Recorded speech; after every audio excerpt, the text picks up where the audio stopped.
500 বিঘে সম্পত্তি ছিল বা আছে, কিন্তু আমি ব্যক্তি জীবনে আমার কোনো সন্তান নাই, আমার কোনো চাওয়া পাওয়ার নাই। 39 বছর ধরে যাদের সাথে রাজনীতি করি তাদের কারণে রাজনীতি ছাড়ার কোনো সুযোগ নাই। বন্ধুরা, সাথীরা, নড়াইলকে ভালোবাসি বিদায় নড়াইলের মাটিতে আঁকড়ে ধরে রেখেছি। আমার বৃদ্ধ মাকে নিয়ে, নিঃসন্তান স্ত্রীকে নিয়ে বসবাস করি।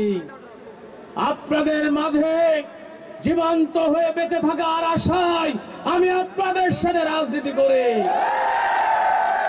বন্ধুরা, সাথীরা, আজকে আমার বাচ্চারা একটি ডাক্তার দেখানোর সুযোগ আমি পাই না, এটাই বাস্তবতা।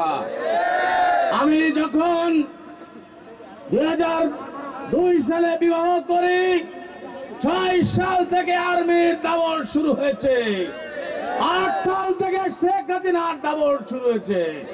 ব্যবসা বাণিজ্য ধ্বংস হয়ে গেছে। আমার সামর্থ্য ছিল না আমি একটু ডাক্তার দেখাবো। 10-20 লাখ টাকা সেই সময় 8, 9, 10 সালে খরচ করব।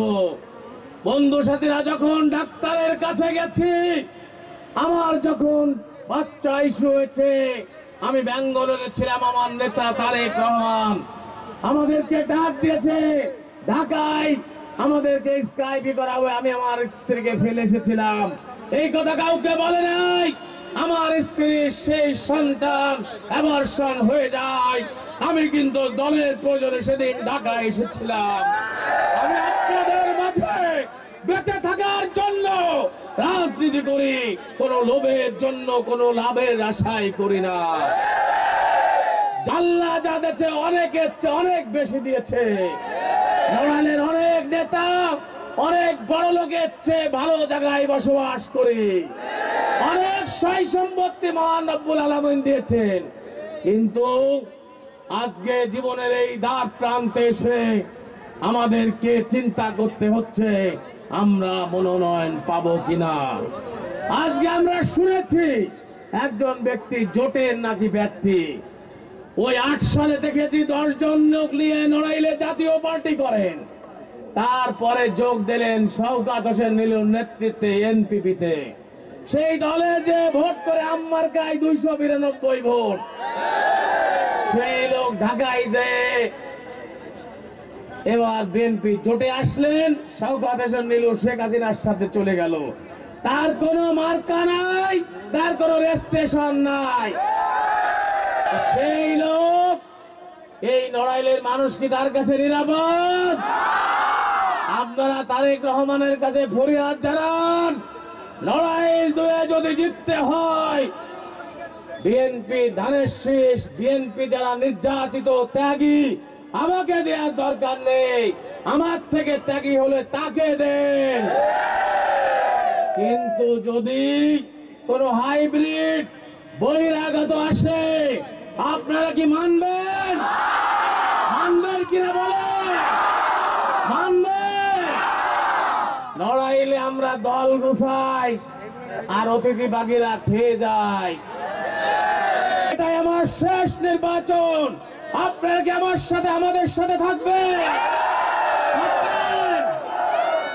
আপনারা যদি থাকেন, ইনশাআল্লাহ আপনাদের বিজয় হবে ইনশাআল্লাহ। এত সোজা নয়। নড়াইলের হিন্দু ভাই বোনদের 82,000 ভোট রয়েছে। আমার নেতা তারেক রহমান বলেছেন, হিন্দু সম্প্রদায়ের জানমাল নিরাপত্তার দায়িত্ব রাষ্ট্রের।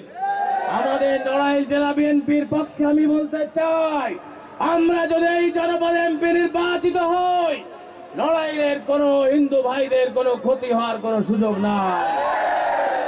চিত্রা, মধুমতি, বদৌলত, নবগঙ্গা বিধাউত নড়াইলের মাটিতে অন্য কোনো বহিরাগত শক্তি স্থান পাবে না ইনশাআল্লাহ। আমরা আমাদের প্রিয় নেতা, আগামী দিনের রাষ্ট্রনায়ক তারেক রহমানের কাছে অনুরোধ জানাই, বিগত 17 বছরে জেল হাজতে আজকে 55 বছর বয়সে চুল দাড়ি সব শেষ হয়ে গেছে। ডায়াবেটিসে আক্রান্ত হয়ে কখন রোগ বাসা বেঁধেছে, কখন মৃত্যুর মুখে চলে যাব। আমরা আপনার বিজয় দেখতে চাই। নড়াইলের মানুষ ধানের শীষের পক্ষে বিজয় মিছিলে যেতে চায়। আমার নেতা কর্মীদেরকে বলি, আপনারা বিভ্রান্ত হবেন না। মনোনয়নের শেষ পরিণতি হচ্ছে যখন টিকিট দেবে ধানের শীষ। যাকেই দিক আপনারা মাঠে থাকবেন, আপনারা ধানের শীষ পরবর্তীতে হলে পাবেন ইনশাল্লাহ।